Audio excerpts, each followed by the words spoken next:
y siempre temas candentes que tienen que ver con la política. Y estamos ahora en comunicación con Juan Valerdi, economista, profesor en la Universidad de La Plata. Bueno, una voz que muy autorizada en materia económica y al cual queríamos consultarlo sobre todo lo que está pasando en estos días y qué es lo que nos espera. Juan, muy buenas tardes, ¿cómo estás? ¿Qué tal? Un placer hablar con ustedes. Bueno, te he notado que recién estuvimos hablando con Kelly Olmos, que tenía una mirada optimista respecto del futuro, ¿no? Y de alguna manera señalaba que lo que se había hecho era lo mejor que se podía hacer en este contexto. Creo que vos no coincidís con esa posición. Mira, yo por naturaleza soy optimista. Ahora, si vos me decís, después de lo que pasó el domingo antepasado y los cambios de gabinete y las señales que hay desde el punto de vista económico, no tengo mucho margen para un optimismo hacia noviembre, digamos.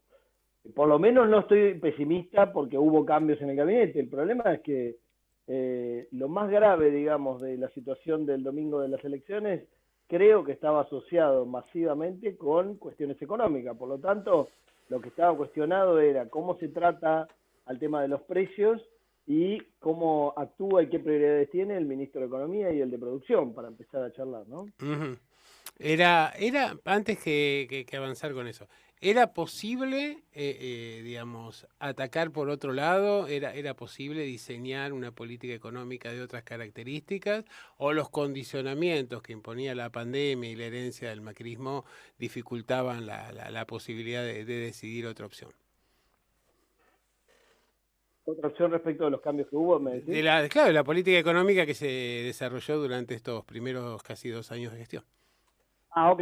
Entonces, había otras opciones para la política económica, sin duda. La política económica, como su nombre lo indica, tiene que ver con decisiones políticas que se bajan a la realidad económica y a las acciones económicas y administran los ministros del área y los secretarios y subsecretarios. Pero el orden es ese. Así Como es. por suerte y por elección no estamos en la época de Cavallo, donde seguramente Cavallo en muchas cosas decidía sin ningún tipo de consulta con Menem, y Menem se dedicaba a algunas cosas y Caballo se dedicaba a otras, con quién sabe quién dando las instrucciones.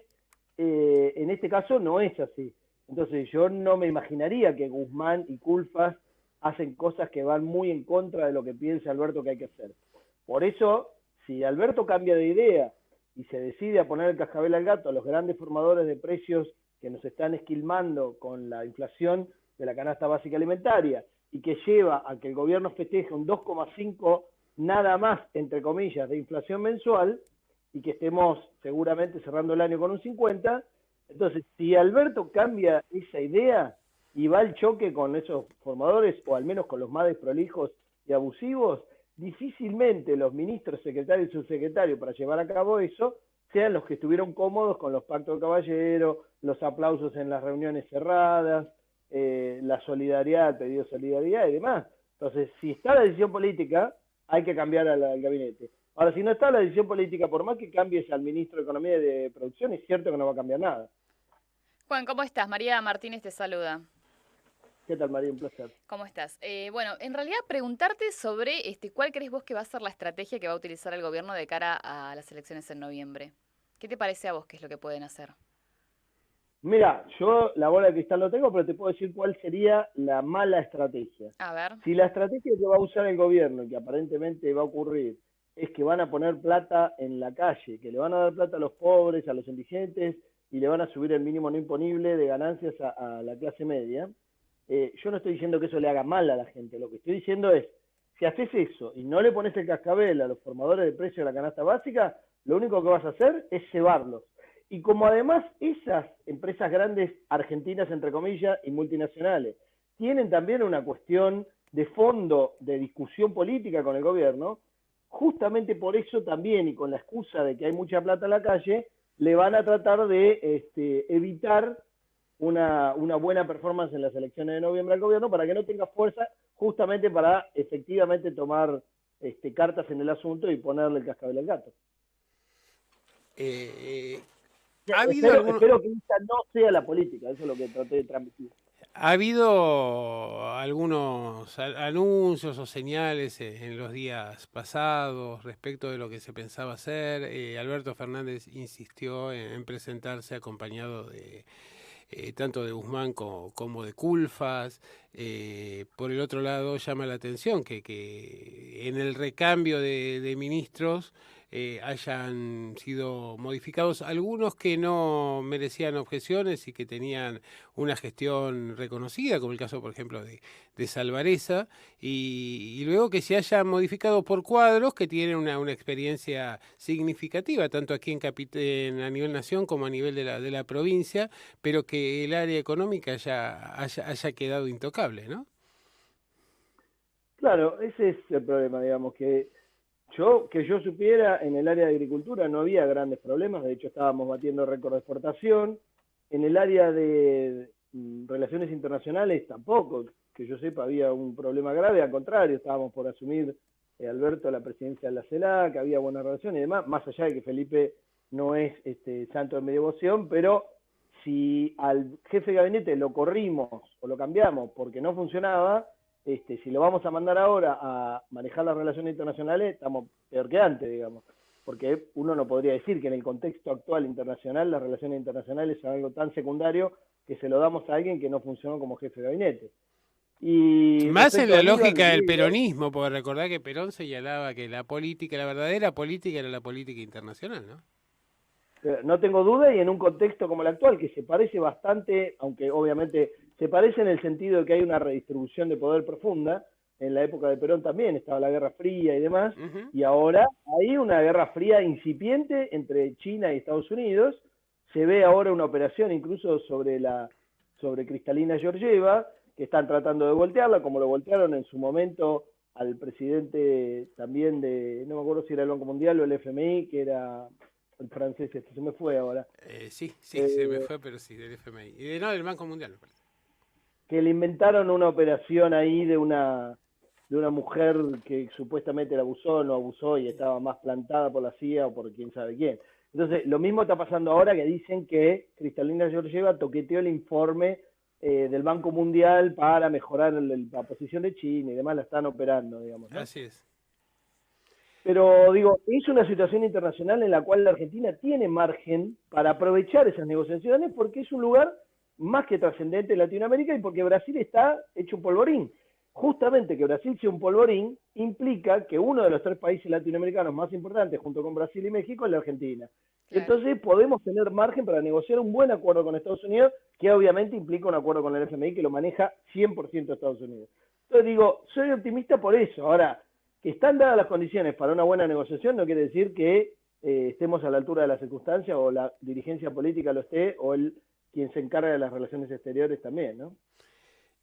Hoy estuvo a punto de caer Paula Español, bueno, finalmente terminó consiguiendo un nuevo respaldo de Máximo Kirchner, y en realidad una de las cosas que se le objeta ha sido la política de restricciones a la venta de carne. ¿Eso es algo que decide una secretaria de Comercio?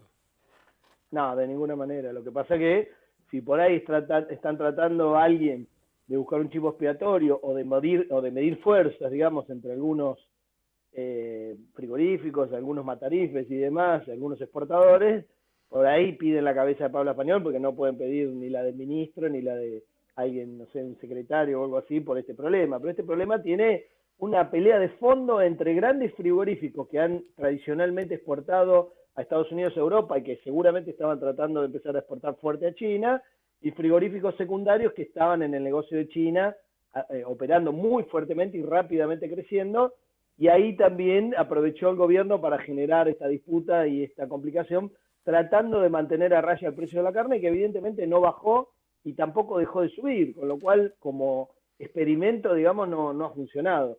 Ahora, esa interna, el gobierno también efectivamente podría aprovecharla en su favor, o en favor de la gente, mejor dicho, y de esa manera hacer algún tipo de acuerdo que implique que la gente pueda acceder a la carne, los trabajadores, a un valor razonable, ¿no?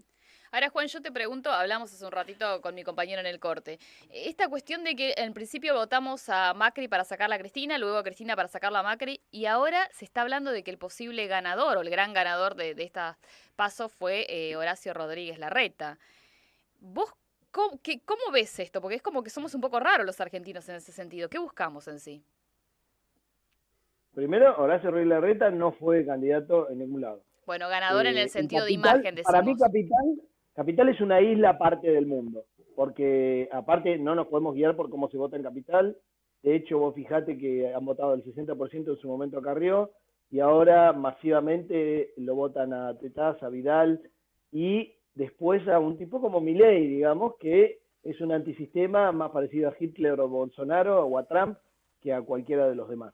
En imagen Digo, para, discúlpame que te... lo corro, espera, lo corro a la ciudad de Buenos Aires. Sí. En lo otro, lo que pasó es que de los 12 millones que habían votado al Frente de Todos en el 2019, 6 millones dijeron, ¿sabes qué? Para esto no te voté. Me quedo en mi casa, aparte las PASO no son PASO porque no hay internas en casi ninguna provincia, en casi ningún municipio. Entonces, viste, si vas a poner a dedo y no vas a hacer lo que prometiste que vas a hacer en la campaña y no vas a fondo, viste, no me llames para votar y convalidarte. Pero supongo que en noviembre esa gente mucho se va a preocupar por qué resulte de las urnas. Pero digo, en las PASO no entusiasmaron a nadie. O sea, ¿vos creés que este resultado tiene que ver con la falta de entusiasmo de la gente? Sin ninguna duda, y no de la gente que había votado al Frente de Todos. O sea, fue clarísimo, lo han dicho mucha gente antes que yo, analizando los números, que lo que pasó es que 6 millones de los 12 que habían votado no lo votaron al Frente de Todos. Una parte importante también del macrismo bajó los votos, pero claro, bajaron mucho más los del Frente de Todos y no se fueron a votar a otros. Una parte muy pequeña sí votó a la izquierda, probablemente a Randazzo, Moreno y demás. No creo que casi nadie haya votado al macrismo y muchos votaron impugnando el voto y en blanco. Pero lo masivo fue el no ir a los votos, a las urnas. Claro, no ir a votar por no tener alternativa, por no querer votar en favor de Juntos por el Cambio, ¿no? Exacto, por no querer convalidar lo que estaba haciendo un gobierno que había prometido otra cosa y por no querer darle votos a los que se sabe que llevan a un país inviable donde dejan a la mitad de la población afuera. Yo conozco mucha gente, incluso conozco gente que fue fiscal para el Frente de Todos en el 2019 y ahora no fue a votar. Sí. ¿Cómo ves a ver, la designación de los nuevos ministros de alguna manera se ha planteado como que son cuadros probados, sólidos, con experiencia de gestión, que están instalados en la sociedad en mayor o menor medida, pero algunos de estos ministros no han tenido precisamente buenos desempeños en materia electoral. ¿Pensás digamos, que cuadros tales como Aníbal Fernández o Daniel Filmus van a restar votos adicionalmente? Porque era lo que se quejaban algunos intendentes con el caso de Aníbal Fernández, por ejemplo. No, mira, si el gobierno no cambia en profundidad alguna de las actitudes que tiene en la cuestión económica, que son decisiones políticas, le van a poder echar la culpa al que quieran. Pero la culpa en realidad la tiene Alberto, Cristina y Massa, decidiendo qué hacen y qué no hacen de lo que prometieron en la campaña del 2019, qué prioridades ponen y con quiénes confrontan y no confrontan, y sobre todo si discuten o no discuten un proyecto de país que implique una confrontación con alguno y una alianza con otro. Pero digo, si no discutís, no debatís públicamente, no decís hacia dónde querés llevar el país, un proyecto, un plan y demás, y decís no me gustan los planes, no hay proyecto de país y si hay secreto, con lo cual no le sirve a nadie, no convocás al sindicalismo, a las pymes, a los movimientos sociales a debatir ese proyecto y sobre todo no haces una política de comunicación razonable, no te estoy pidiendo lúcida porque es mucho pedir y le seguís tirando guita a los mismos que te hacen operaciones y fake news y estamos en problemas. Bueno, si es por piantar votos, Mauricio Macri fue con Diego Santilli a recorrer el conurbano, así que bueno. Ahora, y esto es una pregunta que lo Sería hago bien guardado igual. en términos Sí. generales, Juan. Habíamos hablado, Alberto, que yo me quedé con esa respuesta de que Pastoretti es el apellido, ¿no? Pastoruti. ¿Quién? La persona que el chico Pastoriza. no sé por qué le digo Pastoruti. Bueno, nos había dicho Esteban que el gran ganador en cuestión de imagen fue Horacio Rodríguez Larreta. Volvemos a insistir con eso. Ahora, Juan, vos me decís que no se postula nada. ¿Por qué lo dijo entonces? ¿A qué se refería? ¿Quién lo dijo? Pastoriza. No, hizo un análisis político en el cual decía que el gran ganador en términos de su proyecto presidencial había sido Rodríguez Larreta. Y le habrá pagado a Rodríguez Larreta para que diga eso. Sería una explicación bastante razonable. Como cuando no de se repente refería al salen tema. los diarios, Sí. el nuevo ministro de Economía sería tal o tal cual, y obviamente que o le pagaron o juega para ello, digamos, como el viceministro de Kicillof, que permanentemente está ahí autopostulándose como futuro ministro, ¿no? Pero es decir, En vos cuestión de pensás que imagen. Rodríguez Larreta no dio un paso hacia adelante en su candidatura o en su pretensión de ser candidato presidencial para 2023 en estas pasos? En cuestión de imágenes estamos hablando. Sabemos que no es candidato. Yo creo que en el interior a Rodríguez Larreta lo conoce poco y nada, pero claro, si vos lográs flotar en un lugar donde todos se hunden, y probablemente quede posicionado. Yo creo que así llegó de la Rúa a ser presidente. Así es. Flotó, no dijo nada trascendente y manejaba un poquito bien la ciudad, que tampoco es difícil porque le sobra guita a la ciudad, y por flotación los demás se hundieron y quedó ahí con la caripela. Después obviamente hundió a los que quedaban junto con él. Pero digo, Larreta no le veo carisma, no le veo conocimiento masivo de la población, excepto cuando trata de mandar a la gente a la escuela porque el gobierno no la mandaba, cuando toma algunas decisiones con respecto al tema de los tributos y demás, pero digo, siempre está jugando para la Ciudad de Buenos Aires. No lo veo presentando un proyecto de país, presentando, digamos, cuestiones que tengan que ver con lo económico y lo internacional profundo, ¿no? No lo vi, claro, si los otros tampoco lo hacen, claro que van a quedar todos igual Juan, posicionados. Yo creo que hasta Tinelli tiene más posibilidades que Larreta si se pusiera la fila, pero evidentemente cada vez que lo intenta le ponen un planazo a Tinelli, ¿no? ¿y quién tiene para vos un plan como el que estás hablando, con posibilidades de poder ser próximo presidente o de tener una imagen política fuerte en la Argentina? Si alguien lo tiene escondido y no lo explicita. O sea, nadie en ese sentido. Este proyecto de país no tiene que tenerlo un iluminado, hay que debatirlo. Lo que tiene que tener el conductor, digamos, es la capacidad de articular sus cuadros técnico-políticos, no técnicos, que muchos de los que están en los ministerios ahora son solo técnicos, articularlos con las fuerzas que va a juntar para hacer ese proyecto de país y debatirlo con esas fuerzas. Bueno, podés poner sobre la mesa algo que inventaste vos de la nada, no existe eso. Los 14 planes quinquenales que lleva China y por eso está donde está, no los sacaron de una galera. Y los dos que hizo Perón en su momento en los 40, 2 planes quinquenales, tampoco salieron de una galera. Eran debates profundos donde se articulaba lo técnico con lo político, lo social, lo productivo y demás. Eso entusiasma, digamos. Y aparte a los que hiciste debatir los vas a hacer sentir parte de, aunque algunas cosas no les gusten porque salieron en el debate ideas de otros, ¿no? Bueno, Juan Valerdi, te agradecemos mucho y seguiremos en diálogo en el futuro.